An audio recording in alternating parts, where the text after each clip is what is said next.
Hey guys, in this video, I will show you how to justify text in Canva.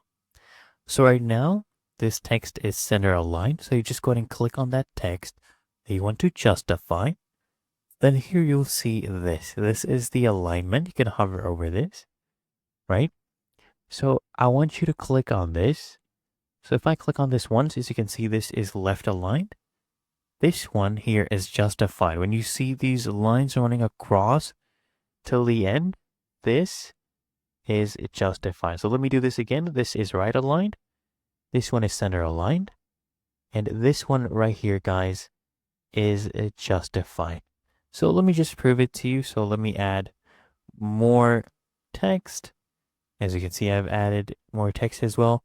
And as you can see, it is justified, right?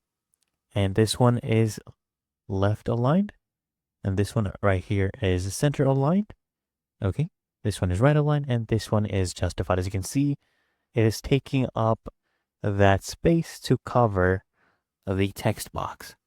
So it's being more spaced out, right?